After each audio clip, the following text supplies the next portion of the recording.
domaine de l'intelligence artificielle appliquée à la santé, Microsoft affirme s'approcher d'une super intelligence médicale. Qu'est-ce que ça veut dire? Ça veut dire que c'est une innovation qui pourrait potentiellement révolutionner le diagnostic tel qu'on le connaît aujourd'hui. Alors depuis longtemps, on a des IA, vous savez, qui sont capables d'analyser des images, un scanner, un IRM avec un œil plus précis que celui du médecin humain. Là, c'est pas du tout ça dont on parle. C'est une IA qui va discuter avec le patient comme le ferait un médecin pour essayer de poser le bon diagnostic. Donc, elle va vous poser des questions sur vos symptômes, vos antécédents, etc. En fait, ce qu'a mis au point Microsoft, c'est alors j'allais dire un agent IA. En fait, c'est un chatbot qui va incarner une équipe de médecins spécialisés. Donc c'est comme si vous aviez 5 médecins autour de vous qui vont chacun faire une tâche. Donc il y en a un, il va vous poser des questions, donc dans une séquence logique sur les symptômes que vous avez, et puis en fonction de vos réponses, ça va être une autre question. Il y en a un autre qui va prescrire des examens à réaliser. Ah là, il nous a dit ça le patient, bon ce serait pas mal de lui faire passer peut-être un petit scanner. Et puis il va analyser les résultats du scanner. Il y en a un autre qui va prendre en compte mes antécédents, et puis une bibliothèque d'informations médicales. Et à partir de tout ça, il va poser un diagnostic. Ils ont testé cette IA sur 300 cas médicaux, 300 cas d'études qui ont été publiés dans des revues scientifiques, donc des cas assez complexes, pas un rhume, quoi. Sinon c'est un peu facile évidemment. Eh bien, l'intelligence artificielle est parvenue à poser le bon diagnostic dans 80% des cas.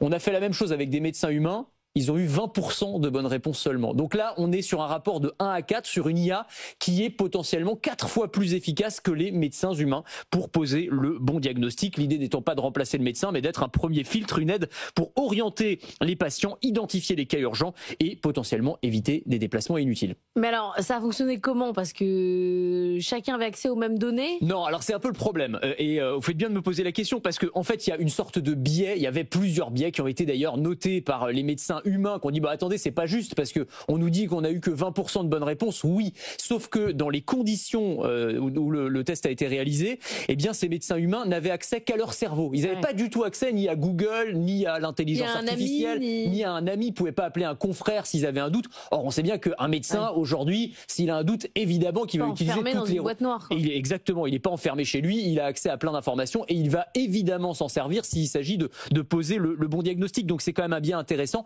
Ça n'empêche pas le patron de l'IA chez Microsoft, Mustapha Suleyman, de poser cette affirmation incroyablement ambitieuse. Il est clair, dit-il, que nous sommes sur la voie de systèmes presque sans erreur d'ici 5 à 10 ans. Ce sera un énorme soulagement pour tous les systèmes de santé dans le monde. Révolution potentielle. Oui, parce que le sujet, c'est quand même de faire médecin plus IA. C'est là où vous obteniez le... Toujours, on aura toujours le meilleur résultat avec l'homme plus la machine. Cette combinaison, c'est la combinaison la plus précieuse.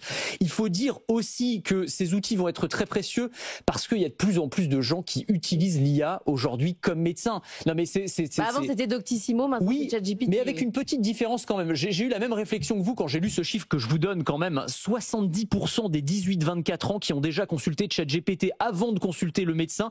Et parmi ceux qui utilisent l'IA pour des questions de santé, près des 2/3 suivent les recommandations de l'IA. Et je me suis dit, oui, mais enfin bon, on faisait la même chose avec Doctissimo.